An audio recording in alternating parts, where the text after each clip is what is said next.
Welcome everyone to the Shotmakers Storm Challenge Tournament here at formerly the new Glass Bowl Lanes, currently All Strikes Lanes, and we appreciate you joining us for all the action today. Kevin Peel, Jim Straw with you here in the booth. Happy to have you along. Our first match, a little bit of extra excitement today, yes. Not going to lie. Yeah. There was a tie for fifth, so we're going to have 5 matches instead of the usual 4 today. It'll be John Baringer starting off against Danielle Young. John Baringer winning the coin toss and starting off there a little bit light of the pocket. But the 1, 2, 10, the wash. Ties have been a theme of this tournament, Jim. In fact, they had 11 instead of 10 make it to the last cut to bowl the final 2 games before the TV show.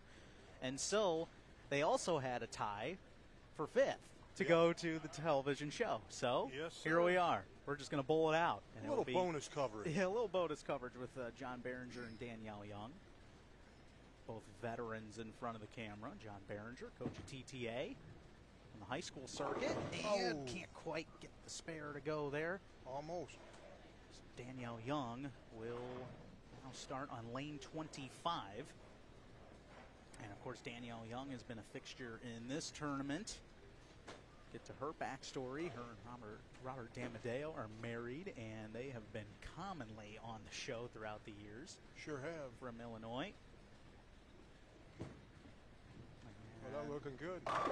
Looking ball for Danielle Young, and takes down 10 there to start off her run here in the stepladder final. Took advantage of that open, too, right off the get-go. Put a little more pressure on. Yeah, when you look at this tournament in particular, always a different bowling ball. The top 11 also winning an additional bowling ball. The Tropical Surge was the additional bowling ball that is won. It's more of an entry-level, lower-end ball, but still a ball that the top 11 can take. The Roto Grip Duo is what the participants have to use throughout the tournament, even on spares. Oh, nice start. Double. And Young with 2 strikes. And a great start for her. Sure but it's is. a very unique tournament from that standpoint, Jim. You have to find a way to adjust, and you can't use any other equipment. It's just the Roto Grip Duo that you have to throw. That's a little different right there. I like that, though. Yeah. Because you see some of these people, there's 10 balls on the lanes, and there's only 2 people bowling. Yeah. You know, so. And we'll have you hold the bowling ball up. You're matching the bowling ball today with your arrow. So he was on to the challenge there. Baringer with an 8-10. That is a tough break, Jim. How did you see that one play out? Well, as my dad would tell me, but a lot of times you don't want to say it, especially being on the air, to put some fingers in the ball. That's what he used to always tell. If I left a few of them myself, and it was dead in the pocket. Mm-hmm. You just, what everybody says, where's your ball? That's the 8-pin, and the ball's supposed to keep hooking and take that pin out, and it just didn't do it. It went right. Baringer will try and at least get one, and he did. Good job. Took out the 10-pin, but this is a rough start for Baringer here. Yes, it sure is.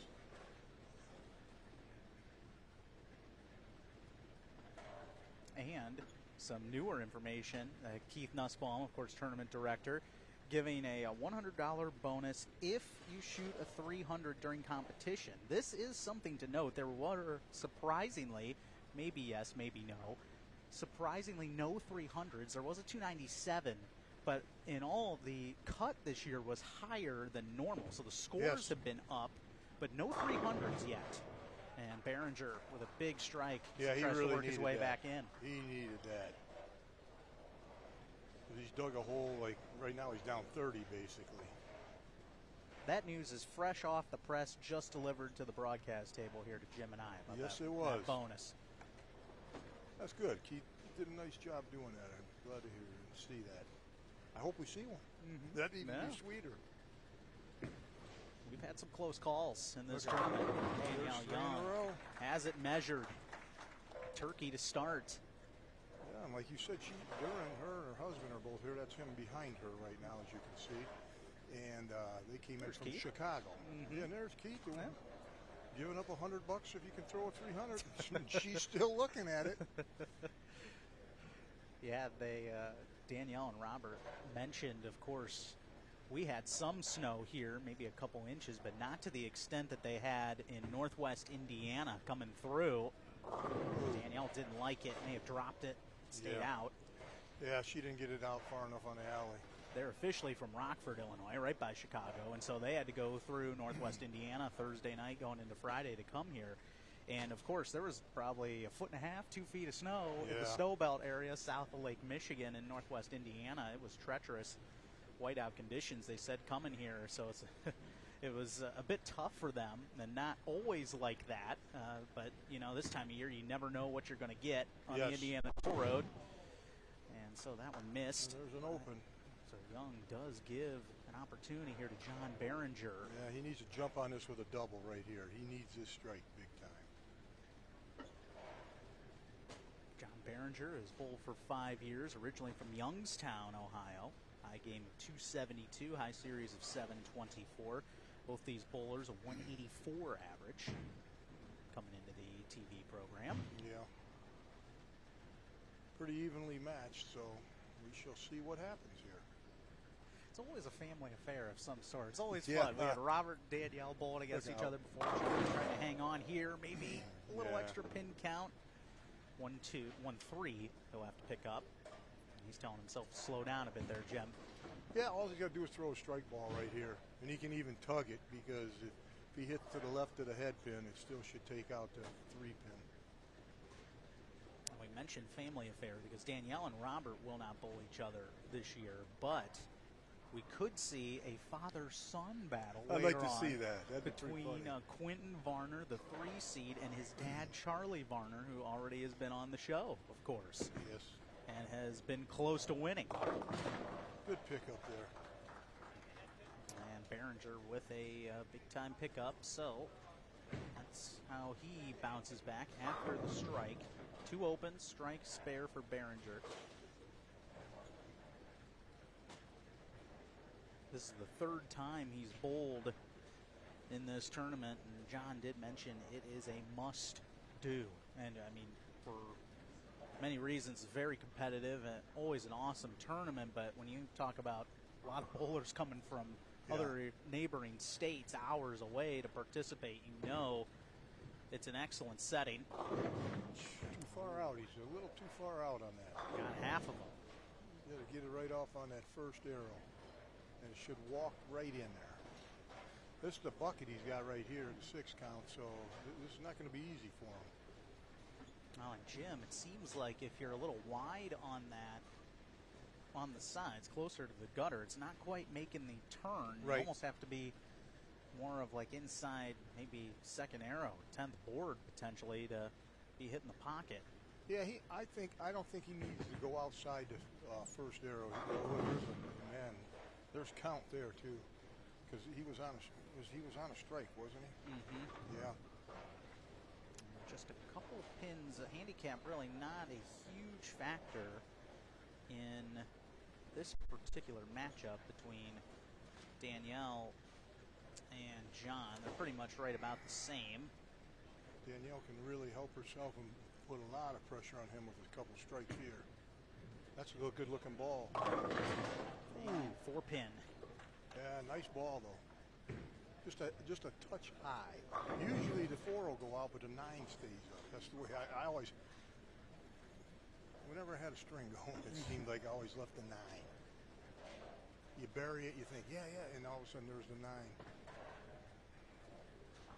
She got the 9 out. She got the 4. Should be a pretty easy spare for her. Baringer has 32 pins added to each game total. Danielle with 28. There you go. Good Danielle pickup. picks it up. So good make there for Danielle. And her highest scratch game came yesterday. 232. Well, it was until she shot 233 here this morning in the round of 11. Because how the tournament works is you bowl your first shift on Saturday, and the top 60 came back today to bowl 4 today. They cut to 11 instead of 10 because of the tie. Oh, nice shot. Splashes a strike. So then you bowl 2 more games, top 11. Then you get to come visit the cameras and us. Yeah. Yep. can't be happy and content just making a TV show. You got to win it. You're in it for all the marbles. Yes, sir. John Baringer, couple opens, 3 opens in these first 5 frames. Yeah, he needs a couple. He's got to start stringing right now. She's not leaving. Oh boy, good break, got that 10 out. Yeah, didn't make the move he was hoping. Left the 2. I don't know how much they bowled on this side too. You know, if they bowled at all on this side today, and if not, it's going to be a little tighter. You know, and the first few balls you throw in warm-ups are going to snap in, but then as the oil carries down, you're going to see it. You're going to say, man, I threw that in warm-ups and it was dead in the pocket. Now something's wrong with the rakes down. I thought he didn't see it. Fortunately, didn't throw the ball there. Yeah, he looked up right at the end. But yes, you have a situation where on the other side of the house, you have 6 games. Yes. And so now that have been bowled on it from several different bowlers all throughout the 60, then cut down to 11. And so then you come to the other side and you have to readjust to a brand new set. Oh, you yeah. don't have very long to try and adjust because you only have a few balls that you can throw before starting the game. Exactly right. And that's like I said, that's the oil carries down, the lanes will, in warm-ups, they'll snap in pretty good. And all of a sudden you'll go in about the 4th or 5th frame of the game you're starting, the first game, all of a sudden it's not going to get up there tight. It's going to start staying lighter and lighter. So you got to adjust for that too. And then the guys that are going to come on here, you know, maybe 2nd and 3rd games, they should be pretty much like they were on the he missed. Yeah, slight pull there from Baringer, missed the spare opportunity. Yeah, them single oneer pinners, man. John does love the bowling ball. He says it does fit his game perfectly. And it's staying in the bag. I heard the opposite perspective from other bowlers. Of course, Eric Hoskins, a tremendous bowler who I bowled with when I was in high school. He was maybe a year or 2 younger than I. A great bowler for Rogers in particular. Back in the day, he mentioned, I don't know if I'm going to be keeping the bowling ball. Yeah. But he finished 14th, so you can certainly, for what it's worth, think on that. But he's also a tremendous bowler. So is John. Comes back with a strike there. And some extra applause after the strike. If Danielle can throw 2 here, she's pretty much going to have this game in her pocket. It's going to take, she'd have to open up the rest of the way out. 4 of her 6 frames have resulted in a strike. Because he can only shoot about $188 if he throws 5 or 6 in a row. A nice ball, yes. She got it. Big shot there for Danielle Young. Yeah. And she doubles up. And really, she kind of clustered the miss and the spare together because the miss was in frame 4, then bounced back with a spare in frame 5, but now she had a turkey 1 through 3, now a double in 6 and 7. Yes, sir. Hoping to keep it going. Grouped the negative portions of this game together. Oh, good break, went Brooklyn. She did not like that ball at all. No, she tugged that one. She'll take it. Well, you have to. That's what you call a nice break. Yeah, I've never met anybody yet at any average, any time, they're going to say, no, take that back. The rule book states she's taking that strike, whether she wants it or not. Yes, sir. So 2 turkeys in the game now for Danielle Young. John Baringer hoping to finish strong, put some pressure on her. Well, you got another one there. Made the move. Good. That ball, as we mentioned, maybe he had to even slow it down just a tad or give it a little extra room. Just was not making the move until. And that one was light. That was light coming up too. So now we'll see what he does here. He's not. I don't think he's going to have to worry about him running high. You just got to worry about him getting there from where he's playing. John Baringer did have a 244 as his high scratch total. No, 247, excuse me. That was in the first shift yesterday, but also at a 244 in the first shift today. 212, 190 in the last 2 games to make the show. Good. And hits a couple. So John Baringer has 3 in a row. He's saying he's not done yet. No. I'm still hanging around. Keeping the pressure on. Another look. Oh, yeah, good kick out of the 5-7 right there. Let's see if Danielle can throw a 3-bagger here again. Maybe a 4-bagger now. Oh, that's getting up. Oh, that's a nice shot. And all the pins went away. Yeah. Good looking strike. It's already over. She's already got him shut out. Even if he takes it off the sheet. Hambone time for Danielle Young. Yeah. She is going to post an excellent score here. We will see in the next match a scratch bowler, Mike Shaw, against Danielle Young. Danielle this one. What do you count? Well, you got to save him for the next game, right? Yeah, she don't need any more now. It does not need any more. Goes a little light. And when you know, I mean, it's certainly a blessing to have a situation where you've shut out your opponent, because then you could maybe experiment with another line in this time frame. Exactly right. And that's what a lot of them will do.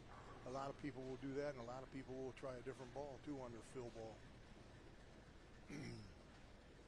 But I think she's content with the one she's using, because she could have tried it going into the 10th frame.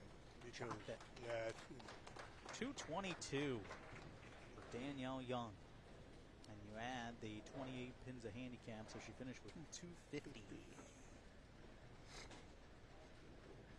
Good looking score for Danielle Young. John Baringer will try and finish off strong. He's hoping to improve his consistency going forward. Certainly something that even the best bowlers in the game struggle to master, depending. Oh, sure do. She's got a double dribble right there. Baringer with a strike. There it is. Finishing very nicely, John Baringer. I did have to ask each bowler, each of the 6, is there an NFL team you're rooting for in the divisional round this weekend? Well, John Baringer's team is already out. Green Bay Packers. Oh, yeah, that was a good game, too, last night. They just couldn't stop him on the last possession. That's right. So, John, no Packers going forward for John. Excellent tournament. He will finish 6th. Record number of bowlers this year, 168. There's another one. He's all lined up now. He has it measured. Yeah. And isn't that, I mean, and Keith runs this tournament so well, but isn't that a blessing to every year you're talking about a new record high of enrolling bowlers? That's amazing. Yeah, that tells you he's doing a good job putting it on, and has a good shot in here, for people that they want to come back. You can score, you can throw strikes. So John Baringer, one more ball. It hangs right along the gutter there, and he'll get 8. Finish things off, a 185 final score for John Baringer, and the handicap that takes him over 200. But a great score here for both of these bowlers, and Danielle Young moving on to face the 4 seed Mike Shaw as the Storm Challenge continues from All Strikes Lanes on